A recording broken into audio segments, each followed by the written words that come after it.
ओम शांति। 9 जून 2025 की मधुर महावाक्य।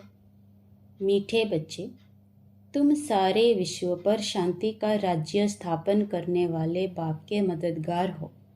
अभी तुम्हारे सामने सुख शांति की दुनिया है। प्रश्न: बाप बच्चों को किस लिए पढ़ाते हैं? पढ़ाई का सार क्या है?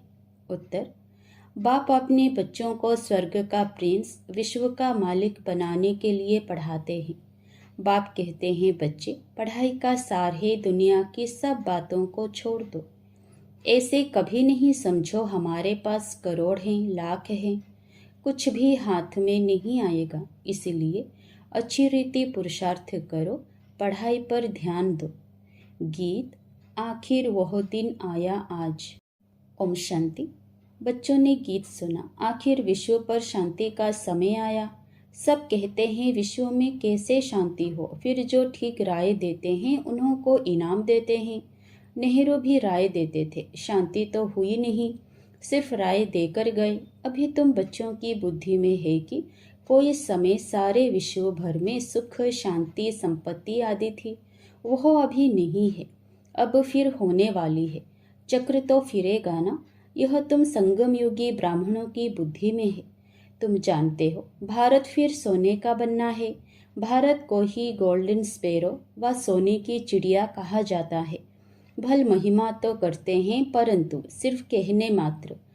तुम तो अभी प्रैक्टिकल में पुरुषार्थ कर रहे हो, जानते हो बाकी थोड़े रोज हैं तो यह सब नर्क के दुख की बातें भूल जाती है।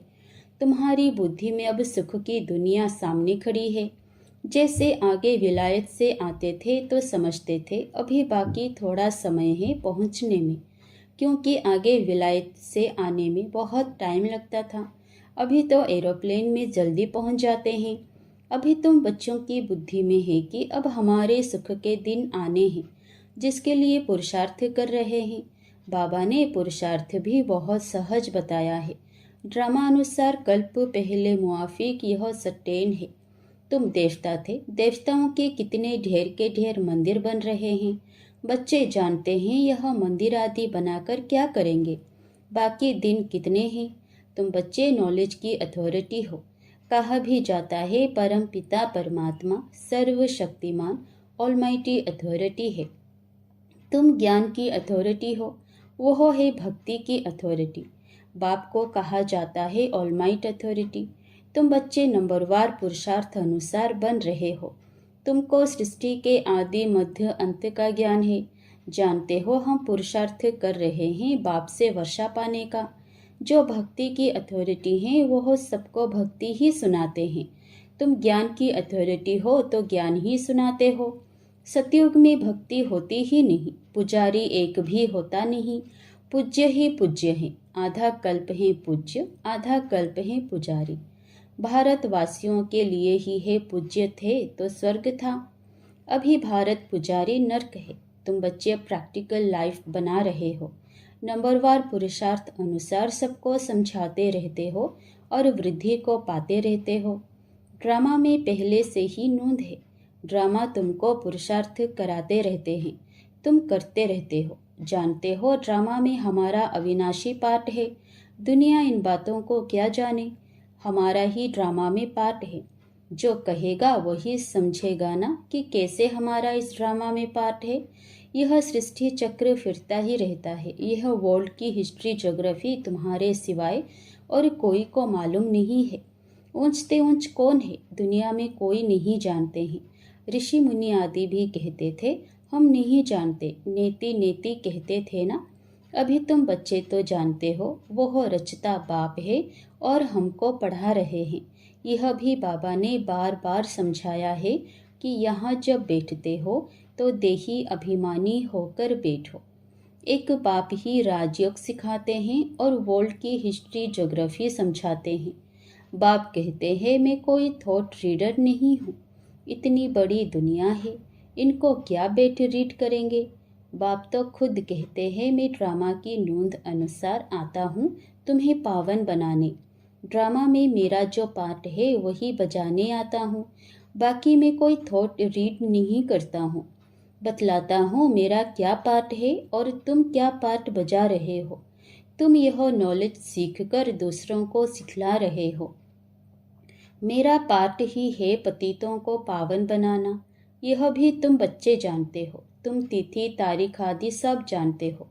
दुनिया में कोई थोड़े ही जानते हैं। तुमको बाप सिखला रहे हैं। फिर जब यह चक्र पूरा करेंगे तब फिर बाबा आएंगे। उस समय जो सीन चली वह फिर कल्प बाद चलेगी। एक सेकंड ना मिले दूसरे से। यह नाटक फिरता रहता है। तुम बच्चों को बेहद के नाटक का पता है, फिर भी तुम घड़ी घड़ी भूल जाते हो। बाबा कहते हैं तुम सिर्फ याद करो, हमारा बाबा बाबा है, वही टीचर है, गुरु है। तुम्हारी बुद्धि उस तरफ चली जानी चाहिए। आत्मा खुश होती है बाप की महिमा सुनकर। सब कहते हैं हमारा बाबा बाबा है, टीचर है, वह सच्चा ही सच्चा है। पढ़ाई भी सच्ची और पूरी है। उन मनुष्यों की पढ़ाई अधूरी है तो तुम बच्चों की बुद्धि में कितनी खुशी होनी चाहिए। बड़ा इम्तिहान पास करने वालों की बुद्धि में जास्ती खुशी रहती है। तुम कितना ऊंच पढ़ते हो तो कितनी कापारी खुशी होनी चाहिए। भगवान बाबा बेहद का बाप हमको पढ़ा रहे हैं। तुम्हारे रोमांच खड़े हो जाना चाहिए। वही एपिसोड रिपीट हो रहा है, सिवाय तुम्हारे किसी को पता नहीं है। कल्प की आयु ही बढ़ा दी है। तुम्हारी बुद्धि में 5000 वर्ष की सारी स्टोरी चक्र खाती रहती है, जिसको ही स्वदर्शन चक्र कहा जाता है। बच्चे कहते हैं बाबा तूफान बहुत आते हैं, हम भूल जाते हैं। बाबा कहते हैं तुम किसको भूल जाते हो।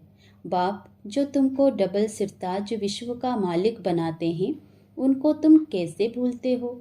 दूसरे किसको नहीं भूलते हो। स्त्री, बाल बच्चे, चाचा, मामा, मित्र, संबंधी आदि सब याद हैं। बाकी इस बात को तुम भूलते क्यों हो। तुम्हारी युद्ध इस याद में है। जितना हो सके याद करना है। बच्चों को अपनी उन्नति के लिए सवेरे सवेरे उठ बाप की याद में सैर करनी है। तुम छतों पर व बाहर ठंडी हवा में चले जाओ। यहाँ ही आकर बैठना कोई ज़रूरी नहीं है। बाहर भी जा सकते हो। सवेरे के टाइम कोई डर आदि की बात नहीं रहती है। बाहर में जाकर पैदल करो। आपस में यही बातें करते रहो। देखें कौन बाबा को जास्ती याद करते हैं। फिर बताना चाहिए कितना समय हमने याद किया। बाकी समय हमारी बुद्धि कहाँ कहाँ गई। इसको कहा जाता है एक दो में उन्नति को पाना। नोट करो कितना समय बाप को याद किया। बाप की जो प्रैक्टिस है वह बतलाते हैं। याद में तुम 1 घंटा पैदल करो तो भी टांगे थकेंगी नहीं। याद से तुम्हारे कितने पाप कट जाएंगे। चक्र को तो तुम जानते हो। रात दिन तुमको अब यही बुद्धि में है कि हम अभी घर जाते हैं। पुरुषार्थ करते हो। कलियुगी मनुष्यों को जरा भी पता नहीं है। मुक्ति के लिए कितनी भक्ति करते रहते हैं। अनेक मतें हैं। तुम ब्राह्मणों की है ही एक मत। जो ब्राह्मण बनते हैं उन सबकी है श्रीमत। तुम बाप की श्रीमत से देवता बनते हो। देवताओं की कोई श्रीमत नहीं है। श्रीमत अभी ही तुम ब्राह्मणों को मिलती है।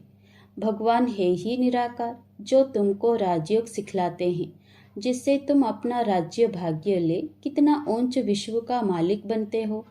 भक्ति मार्ग के वेद शास्त्र आदि कितने ढेर के ढेर हैं, परंतु काम की सिर्फ एक गीता ही है। भगवान आकर राजयोग सिखलाते हैं, उनको ही गीता कहा जाता है। अभी तुम बाप से पढ़ते हो, जिससे स्वर्ग का राज्य पाते हो। जिसने पढ़ा उसने लिया। ड्रामा में पार्ट है ना। ज्ञान सुनाने वाला ज्ञान सागर एक ही बाप है। वह ड्रामा प्लान अनुसार कलयुग के अंत सतयुग के आदि के संगम पर ही आते हैं। कोई भी बात में मूंझो नहीं। बाप इसमें आकर पढ़ाते हैं और कोई भी पढ़ा ना सके।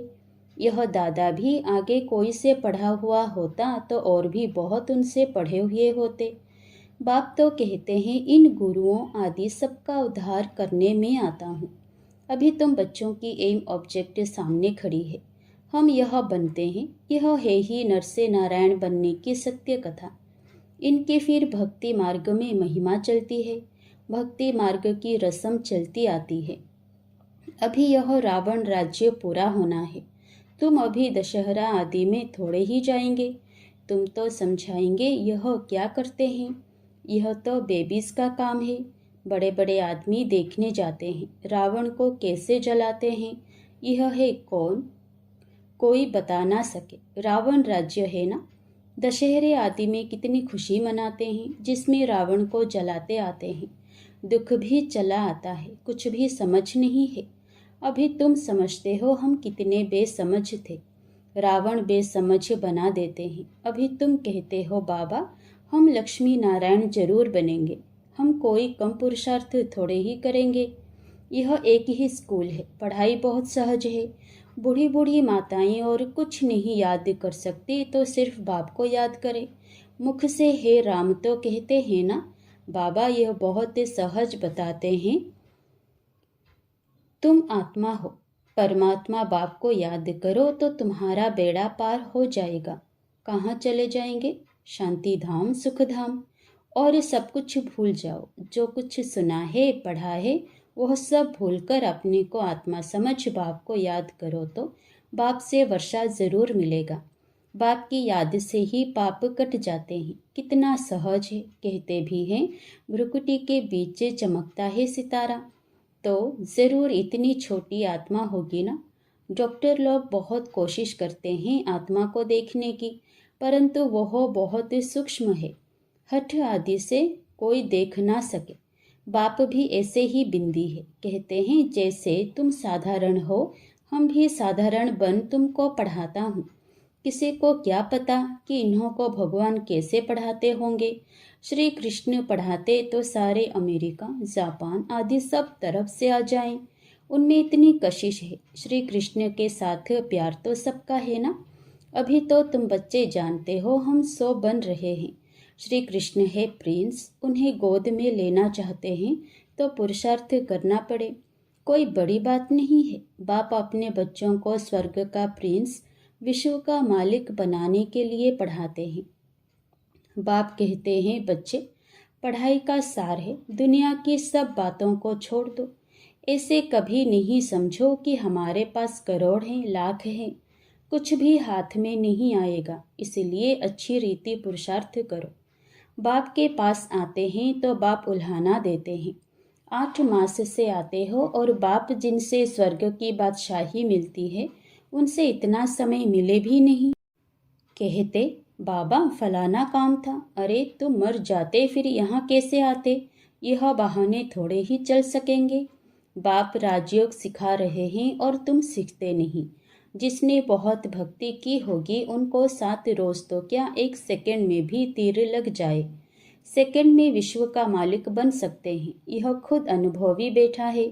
विनाश देखा, चतुर्भुज रूप देखा, बस समझने लगा ओहो हम विश्व के मालिक बनते हैं। साक्षात्कार हुआ, उमंग आया और सब कुछ छोड़ दिया। यहाँ तुम बच्चों को मालूम पड़ा बाप आए हैं विश्व की बादशाही देने। बाप पूछते हैं निश्चय कब हुआ तो कहते हैं 8 मास। बाबा ने समझाया है मूल बात है याद और ज्ञान, बाकी तो दीदार कोई काम का नहीं। बाप को पहचान लिया तो फिर पढ़ना शुरू करो तो तुम भी यह बन जाएंगे। पॉइंट्स मिलती है जो कोई को भी समझा सकते हो। बहुत मिठास से समझाओ। शिव बाबा जो पतित पावन है कहते हैं मुझे याद करो तो पावन बन पावन दुनिया का मालिक बन जाएंगे। युक्ति से समझाना है। तुम चाहते हो ना गॉड फादर लिबरेट कर स्वीट होम वापस ले जाएं। अच्छा अब तुम्हारे ऊपर जो कट व जंक चढ़ी हुई है उसके लिए बाप कहते हैं मुझे याद करो। अच्छा मीठे मीठे सिकिलधे बच्चों प्रति माता पिता बाप दादा का याद प्यार और गुड मॉर्निंग। रूहानी बाप की रूहानी बच्चों को नमस्ते। धारणा के लिए मुख्य सार पहला, सवेरे सवेरे उठ पैदल करते बाप को याद करो।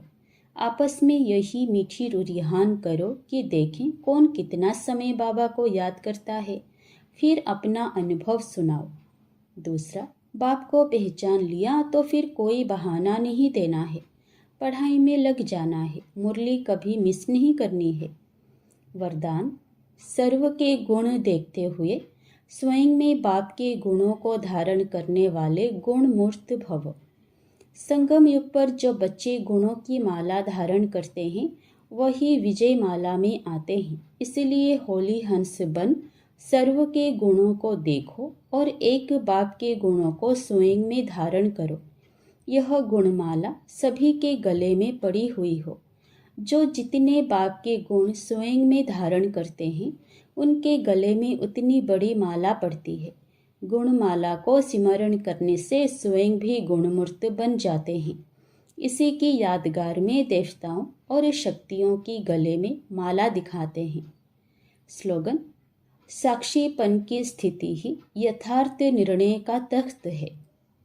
अव्यक्त इशारे: आत्मिक स्थिति में रहने का अभ्यास करो, अंतर्मुखी बनो। अंतर्मुखी होकर कार्य करने से विघ्नों से, व्यर्थ संकल्पों से बच जाएंगे और समय भी बहुत बच जाएगा। जो अंतर्मुखी रहते हैं उनमें स्मृति की समर्थि भी आती है और आत्मा रूपी नेत्र पावरफुल बनता जाता है, जिससे यदि कोई भी विघ्न आने वाला होगा तो यह महसूसता आएगी कि आज कोई पेपर होने वाला है, और जितना पहले से मालूम पड़ता जाएगा तो होशियार होने के कारण सफलता पा लेंगे। अच्छा, ओम शांति।